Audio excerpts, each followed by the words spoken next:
Hello मेरे प्यारे बच्चों, आप सब कैसे हो। तो आज मैं आपको पढ़ाने जा रहा हूँ अकाउंटिंग फॉर पार्टनरशिप और पहला टॉपिक फंडामेंटल्स। ठीक है, तो जो स्क्रीन में आपको नोट्स दिखाई दे रहे हैं उन्हें कॉपी में नोट कर लीजिए, यही आपके नोट्स हैं। ठीक है,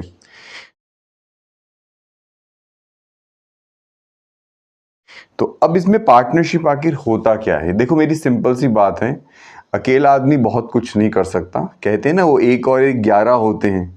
तो कुछ लोग अगर मिलके बिजनेस करते हैं तो वो सब पार्टनर्स कहलाते हैं, और जो बिजनेस खोलते हैं उसे हम लोग पार्टनरशिप फर्म बोलते हैं।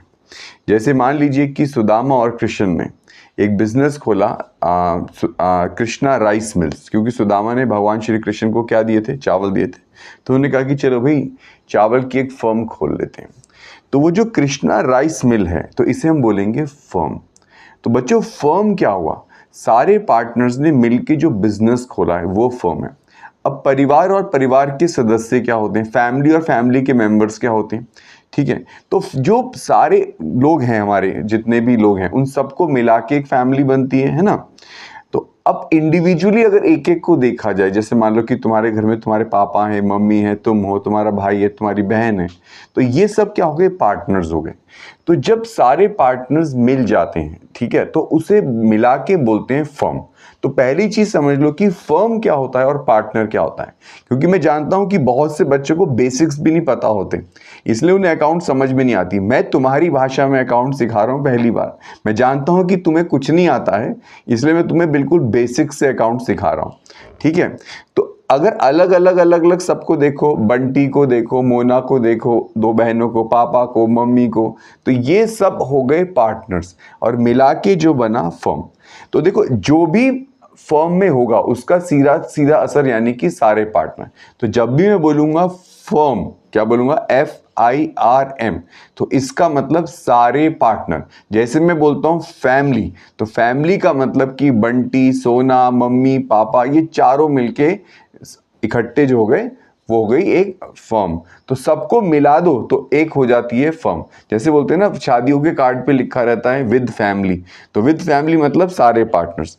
ठीक है, अब इसमें क्या होगा कि अगर घर में कोई भी एक जना, मान लो कि घर में क्या हुआ कि अच्छा है, तो भैया उसका असर सब पे पड़ेगा।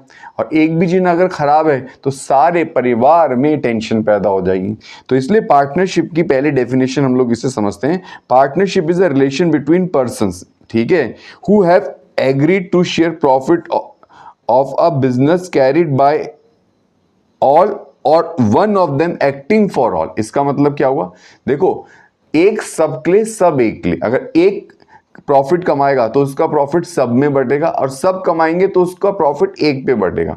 ठीक है, अगर पापा कमाते हैं तो उसका बेनिफिट सारी फैमिली को मिलता है, तुम कल को कमाओगे तो उसका बेनिफिट भी सबको मिलेगा। तो इसी तरीके से कद्दू कटेगा सब में बटेगा। तो अगर एक पार्टनर अगर प्रॉफिट कमाता है तो उसका बेनिफिट सारी फर्म को मिलेगा। अगर सब कमा रहे, एक नहीं कमाता, जैसे होता है फैमिली में, मान लो पापा कमा रहे, मम्मी कमा रही, भाई कमा रहा, बहन कुछ नहीं कमा रही, लेकिन उसका बेनिफिट क्या होगा, बहन को भी मिलेगा। तो अगर एक कमा रहा है, जैसे अकेले पापा कमा रहे हैं, तो भी सबको खाना मिलेगा उस तनख्वाह में से। और अगर सब कमा रहे हैं और एक नहीं कमा रहा है, तो भी वो एक को, निखट्टू को, तब भी उसमें से खाना पाना सब मिलेगा, उसको भी बेनिफिट पूरा मिलेगा। तो इसी तरीके से अगर पार्टनरशिप फर्म में अगर एक पार्टनर कमाता है, बाकी नहीं कमाते, one acting for all and all acting for one, अगर एक कमाता है तब भी सब पे प्रॉफिट मिलेगा, अगर सब कमा रहे हैं, अगर एक नहीं कमा रहा, तो भी प्रॉफिट उसको भी डिवाइड होगा। ठीक है, तो यहां पे नेक्स्ट डेफिनेशन हमारी है कि partners are principal and agent. तो प्रिंसिपल एंड एजेंट क्या इंपॉर्टेंट वर्ड हुआ। देखो, अगर कोई भी पार्टनर कोई भी काम करता है तो उसका अच्छा या बुरा फल सबको मिलता है, तो इसे बोलते हैं एजेंट। जब कोई किसी के लिए काम करता है लेकिन फर्क सब पे पड़ता है तो हम बोलते हैं वो एजेंट है। जैसे एक दुकानदार अपने नौकर को दुकान में बिठा के चला गया, अब बेचारा जो नौकर है उसको रेट पता नहीं था, उसने सस्ते में बेच दिया, महंगे में बेच दिया, लेकिन अब मालिक पे उसका असर पड़ने वाला है। तभी भी अगर होटल में कुछ खाना खराब हो, कुछ हो, तो हम बोलते हैं मालिक को बुलाओ, है ना। तो हमेशा मैनेजर कौन है, तो एजेंट का मतलब होता है कि वो इंसान, वो शख्स, अगर वो किसी के लिए काम कर रहा है तो उसका असर सब पे पड़ेगा। तो एक जो पार्टनर है बेटा वो प्रिंसिपल भी है, यानी मालिक भी है और वो एजेंट भी है।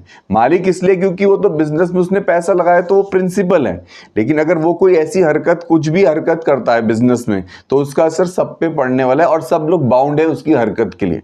समझ में आ गई बात? तो इसीलिए एक जो हमारा पार्टनर है वो हमारा एजेंट भी है। ये इस पॉइंट को नोट कर लेना कि पार्टनर्स आर प्रिंसिपल भी है और एजेंट भी है। तो पार्टनर का कोई भी हरकत करेगा उसका असर पूरी फर्म पे पड़ेगा।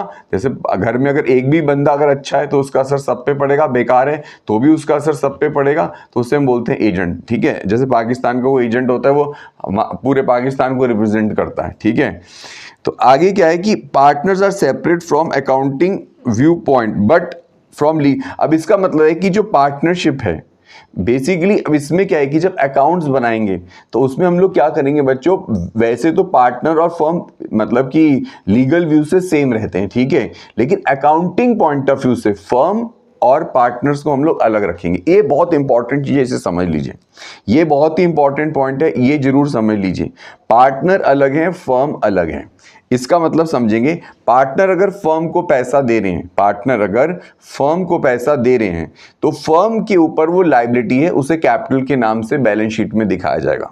देखो, अगर तुम्हारे पापा तुमसे ये बोलते हैं बेटा तुम अपना अलग से कमाओ, ठीक है, जो भी तुम पैसा लोगे मैं उसको नोट करूंगा, तब समझ में आएगा कि बेटा असल में तुम्हारी औकात क्या है, तुम असल में क्या कमा रहे हो।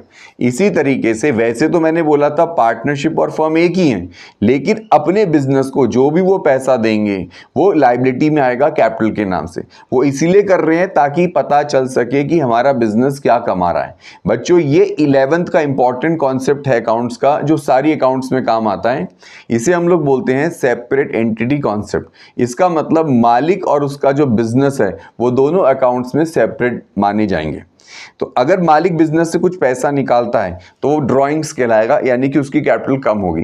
मालिक अगर बिजनेस को पैसा दे रहा है उसे कैपिटल बोलेंगे, वो बिजनेस की लायबिलिटी है। तो अकाउंट्स में मालिक और उसका बिजनेस अलग है। तो बिजनेस की प्रॉपर्टी वो मालिक की प्रॉपर्टी नहीं है, और जो मालिक की प्रॉपर्टी है वो मालिक की प्रॉपर्टी है, बिजनेस की प्रॉपर्टी नहीं है। तो हमेशा रखना कि पार्टनर और फर्म को अकाउंटिंग में अलग रखना है।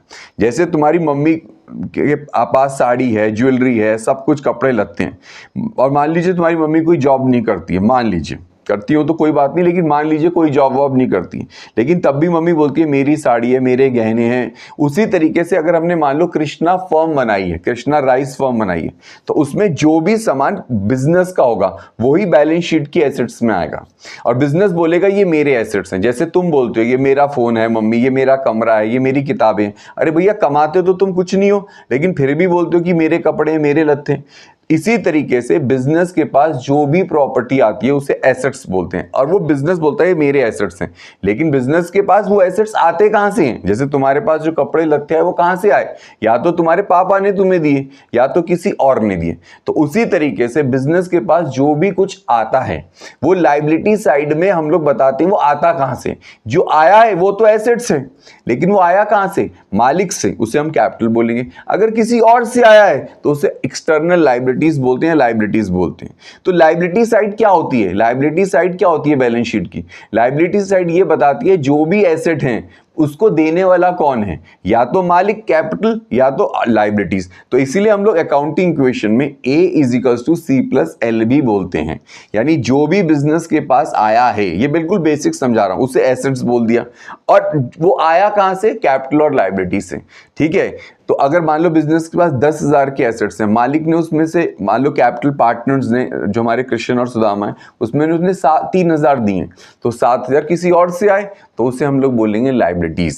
तो जो कुछ भी बिजनेस में रखा है वो एसेट्स हो जाते हैं, और देने वालों को हम लोग लायबिलिटी साइड में दिखा देते हैं, लायबिलिटी और कैपिटल। जैसे तुम्हारे कपड़े दिखाई दे रहे, तुम्हारा फोन दिखाई दे रहा है, लेकिन तुम्हारे पापा दिखाई नहीं दे रहे, उस तरह से लायबिलिटियां दिखाई नहीं देती हैं, लेकिन वो सोर्स होती हैं, वो जरिया होती हैं जहां से एसेट्स फाइनेंस हुए होते हैं। तो बिजनेस और बिजनेस के जो मालिक हैं वो अकाउंट्स में अलग हैं, और जब भी आप अकाउंट्स बनाओगे तो ये सोच के चलना वो बिजनेस के अकाउंट से मालिक का उसमें पर्सनल कोई चीज नहीं आएगी। यानी कि अगर एसेट साइड में कोई कार है तो वो बिजनेस की कार है, मालिक उसमें अपने घर के बच्चों को और अपनी बीवी को घुमा नहीं रहे हैं। ठीक है, ये चीज समझ लेना। जो कैश तुम्हें दिखाई देता है बिजनेस में, वो बिजनेस का कैश है। मालिक के घर में जो कैश रखा है उससे कोई लेना देना नहीं। जो बैंक अकाउंट तुम बिजनेस में खोलते हो वो बिजनेस का अकाउंट है, वो मालिक का अकाउंट नहीं है। कृष्ण और सुदामा के अपने पर्सनल अकाउंट भी हो सकते हैं, सेविंग अकाउंट्स बोलते हैं उसे, लेकिन बिजनेस का जो अकाउंट होता है उसे करंट अकाउंट बोलते हैं। तो कृष्णा राइस मिल का जो अकाउंट होगा वो आपका जो बैंक में उसका जो पैसा होगा वो बैलेंस शीट में आएगा। पर्सनल कोई भी चीजें अकाउंट्स की बुक में नहीं आती है, सेपरेट एंटिटी कॉन्सेप्ट, ये याद रख लीजिए। ठीक है, तो मालिक अगर बिजनेस को पैसा दे रहा है तो बिजनेस की लायबिलिटी है और उसे हम कैपिटल बोलते हैं। और उसी तरीके से अगर मालिक ने बिजनेस को पैसा दिया है तो मालिक कह सकता है अपने बिजनेस की, यार मैंने तुम्हें पैसे दिए, इस पे मुझे इंटरेस्ट दो। तो भैया अभी तो बिजनेस कहता है चलो कोई बात नहीं, मैं तुम्हें इसमें इंटरेस्ट देता हूं, तो उसे बोलते हैं इंटरेस्ट ऑन कैपिटल। तो इंटरेस्ट ऑन कैपिटल फंडामेंटल की पहली चीज को समझ लीजिए। मालिक ने जो अपने बिजनेस को पैसा दिया, ओनर बन के, मालिक बन के, उस पर जब मालिक इंटरेस्ट मांगता है अपने बिजनेस से तो उसे बोलते हैं इंटरेस्ट ऑन कैपिटल। अब ये दे कौन रहा है? ये बिजनेस दे रहा है। ठीक है, हमारी कृष्णा राइस फर्म दे रही है। किसको दे रही है? कृष्ण और सुदामा को दे रही है। तो बिजनेस का क्या हुआ? ये एक्सपेंस हुआ। तो याद रखिए इंटरेस्ट ऑन कैपिटल बिजनेस का एक्सपेंस है। अब बच्चों देखो इस चीज को समझेंगे, क्योंकि बिजनेस अपने मालिक को दे रहा है। ठीक है, बिजनेस अपने मालिक को दे रहा है और हमें अकाउंट्स ये सोच के बनाने कि बिजनेस के ऊपर क्या असर पड़ा। मालिक को तो इंटरेस्ट ऑन कैपिटल मिल रहा है तो बिजनेस का तो नुकसान ही हुआ ना, तो इसलिए उसे एक्सपेंस मानते हैं। अब बिजनेस बोलता है यार तुमने मुझे अपना नहीं मान रहे तो मैं तुम्हें अपना क्यों मानूं? अगर अब तुम मुझसे पैसा निकालोगे, यानी पार्टनर अगर बिजनेस से पैसा निकाल रहे हैं उसे बोलते हैं हम ड्रॉइंग्स। तो ड्राइंग्स पे इंटरेस्ट ऑफ बिजनेस लेगा। तो इंटरेस्ट ऑन ड्राइंग्स जो बिजनेस ले रहा है अपने मालिकों से, ठीक है, वो बिजनेस की इनकम में आया। तो इंटरेस्ट ऑन ड्राइंग क्या हुआ? बिजनेस की इनकम हुआ। क्यों? क्योंकि बिजनेस अपने मालिकों से ये इंटरेस्ट चार्ज कर रहा है। ये चीजें कैसे समझ में आई हमें? हमें ये चीजें ऐसे समझ में आई बच्चों जब हमने इस कॉन्सेप्ट को समझा कि जो मालिक हैं और जो बिजनेस हैं वो आपस में सेपरेट रहेंगे, तभी हमें ये कॉन्सेप्ट समझ में आया। तो इंटरेस्ट ऑन कैपिटल बिजनेस दे रहा है मालिक को, इसलिए वो एक्सपेंस है। इंटरेस्ट ऑन ड्राइंग बिजनेस मालिकों से ले रहा है तो इसलिए बिजनेस की इनकम है। अब आगे समझते हैं इस चैप्टर को। अब मालिक कहता है यार मैं यहां टाइम बहुत दे रहा हूं, ठीक है, ये टाइम अगर मैं कहीं और देता तो मुझे तनख्वाह मिलती। तो भैया बिजनेस मैं तुम्हें टाइम दे रहा हूं तो मुझे तनख्वाह दो। तो इस कॉन्सेप्ट को बोलते हैं सैलरी टू अ पार्टनर। तो सैलरी टू अ पार्टनर क्या हुआ? जब मालिक अपने बिजनेस को टाइम देता है उसके बदले में बिजनेस से ही तनख्वाह लेता है तो उसे बोलते हैं सैलरी टू अ पार्टनर। इसे नोट कर लीजिए, सैलरी टू अ पार्टनर। ठीक है, अब आपको यह बताना है कि सैलरी टू अ पार्टनर मालिक के लिए तो इनकम है, लेकिन बिजनेस के लिए क्या है? बिजनेस के लिए तो वो एक्सपेंस है। तो अकाउंट्स जब हम बनाएंगे तो उसे एक्सपेंसेस में दिखाएंगे। किस में दिखाएंगे? एक्सपेंसेस में दिखाएंगे। तो इंटरेस्ट ऑन कैपिटल और सैलरी दोनों ही बिजनेसमैन को मिल रहा है अपने बिजनेस से, लेकिन बिजनेस का वो एक्सपेंस है इसलिए वो एक्सपेंसेस साइड में आएगा। बस इतना समझते जाइए, बाद में आपको चैप्टर अपने आप ही क्लियर होता रहेगा। बस समझते जाइए इस बात को। अब कहीं मालिक है वो कहता है यार मैं बिजनेस में सेल बहुत करा रहा हूं, ग्राहक लेकर आ रहा हूं, तो भैया इसमें तो मुझे कमीशन भी चाहिए, क्योंकि अगर मैं किसी का सामान बिकवाता हूं तो मुझे तो उसमें कमीशन मिलती है। तो कोई बात नहीं, तय हो जाता है, एग्रीमेंट हो जाता है, चलो भाई तुम्हें इतने % कमीशन मिलेगी सेल्स पे या प्रॉफिट पे। तो इसे बोलते हैं बच्चों, नया कॉन्सेप्ट है, इसे नोट करेंगे हम लोग, कमीशन टू अ पार्टनर। तो कमीशन टू अ पार्टनर भी बताओ बिजनेस का क्या हुआ? एक एक्सपेंस हुआ। तो ये भी खर्चों की साइड आएगा, नहीं डेबिट साइड में आएगा। तो इंटरेस्ट ऑन कमीशन भी पार्टनर को अपने फर्म से मिलता है। ठीक है, तो बच्चों हमें याद करना है 3 चीजें जो अभी फिलहाल बिजनेसमैन ले रहा है अपने बिजनेस से, उसे हम याद करेंगे आईएससी। आईएससी बोर्ड होता है ना, तो आई से हुआ इंटरेस्ट ऑन कैपिटल, एस से हुआ सैलरी टू अ पार्टनर, सी से हुआ कमीशन टू अ पार्टनर। ठीक है, अब मालिक ने क्या दिया बिजनेस को? याद करो, मैंने पहले बताया था मालिक ने बिजनेस को दिया इंटरेस्ट ऑन ड्राइंग। तो इंटरेस्ट ऑन ड्राइंग क्या हुआ?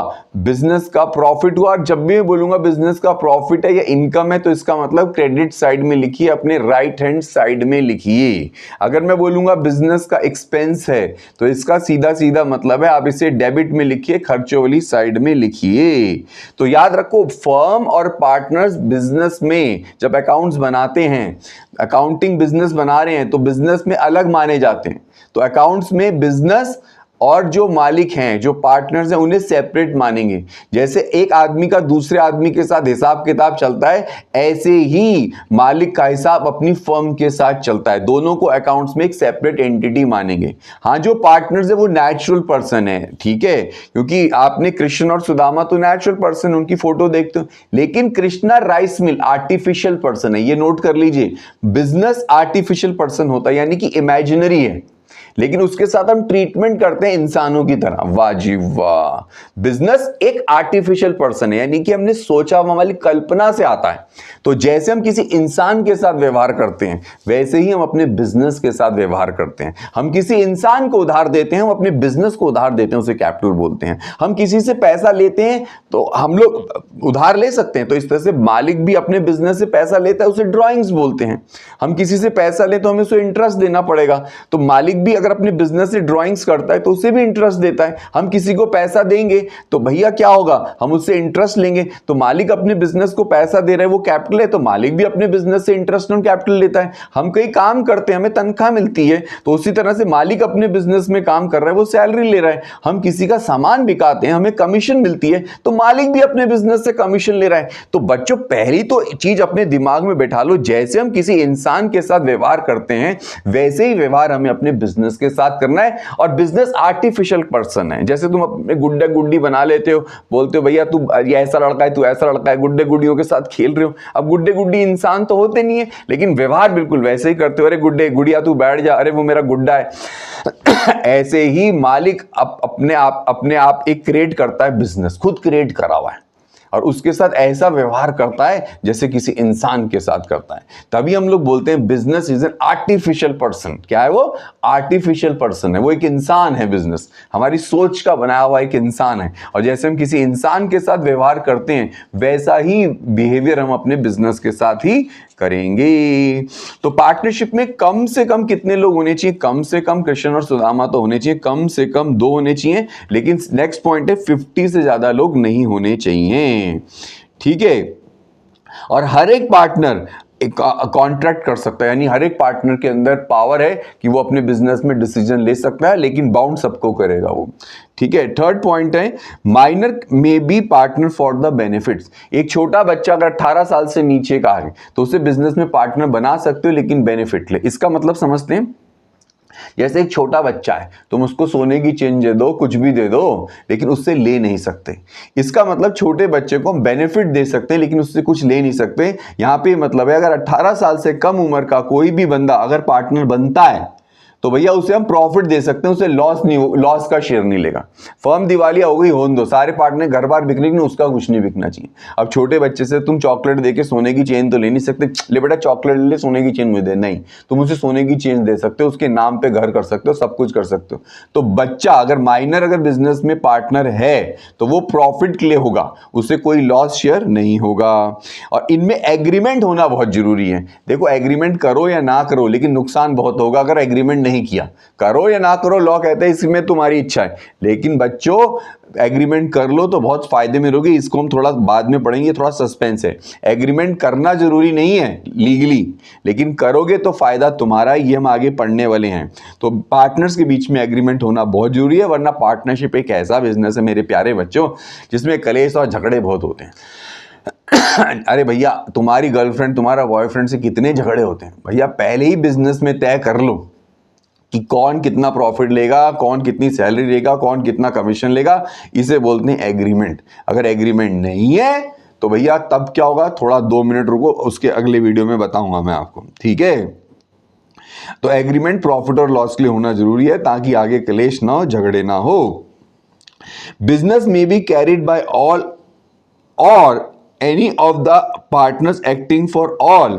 या तो सभी काम करेंगे फैमिली में, या तो एक काम करेगा, लेकिन बेनिफिट सबको मिलेगा। बिल्कुल परिवार की तरह है मेरे प्यारे बच्चों। घर में अगर एक बंदा पैसा कमा रहा है तो उसका बेनिफिट सबको मिलेगा, अगर सभी कमा रहे हैं तो भी बेनिफिट सबको मिलेगा। तो एक पार्टनर भी अकेला काम कर सकता है लेकिन बेनिफिट सबको मिलेगा, और सभी पार्टनर भी काम कर सकते हैं तो उसका बेनिफिट भी सबको मिलेगा। कद्दू कटेगा सब में बटेगा। बच्चों ऐसी बात है, पार्टनरशिप ऐसा मतलब है, इसका मतलब एक्टिंग फॉर ऑल और one for acting for all. अगर पिकनिक पे बच्चे गए हैं, एक बच्चा बढ़िया बढ़िया खाना लाया है लेकिन खाना सबका बीच में रखा जाता है और सारे को मिलता है, ऐसे ही पार्टनरशिप में होता है। ध्यान रखना, जो भी प्रॉफिट कोई कमाएगा उसे एक डब्बे में रखा जाएगा, उसे बोलेंगे पीएल एप्रोप्रिएशन अकाउंट, फिर उस प्रॉफिट को सब पार्टनर्स में बांटा जाता है। जैसे पिकनिक में अगर सभी बच्चे खाना लाए हैं तो सारा खाना बीच में रखा गया, कोई पूड़ी लाया, कोई छोले लाया, कोई राजमा लाया, कोई सलाद लाया, कोई फ्रूट लाया, लेकिन रखा बीच में जाएगा, लेकिन और फिर बटेगा सब में। ऐसे ही पार्टनरशिप में कमाते सभी हैं, ठीक है, या एक भी कमा सकता है। पहले सारा प्रॉफिट एक डब्बे में जाएगा, पीएनएल एप्रोप्रिएशन अकाउंट, उस डब्बे का नाम याद रख लो। उस प्रॉफिट को वहां रखा जाएगा, फिर पार्टनर्स में बांटा जाएगा। तो बच्चों अगर एक कमा रहा है बाकी नहीं कमा रहे तो भैया फायदा तो सबको मिलने वाला है। तो सोच समझ के पार्टनरशिप करना। सभी ही कमा सकते हैं, सभी मेहनत कर सकते हैं और एक भी मेहनत कर सकता है। इसी पॉइंट को हम बोलते हैं या तो एक काम करे या तो सब काम करे, लेकिन फायदा सबको मिलने वाला है। ये पार्टनरशिप के इंपॉर्टेंट पॉइंट आपको जो मैंने बताए, फीचर्स ऑफ पार्टनरशिप, ये जो आप स्क्रीन में दिखा रहा हूं, इसे आप नोट कर लीजिए, यही आपके इंपॉर्टेंट नोट्स हैं। फिलहाल आप इतना याद रखिए, नेक्स्ट वीडियो में मैं आपको और बताऊंगा पार्टनरशिप के बारे में। Thank you, God bless you.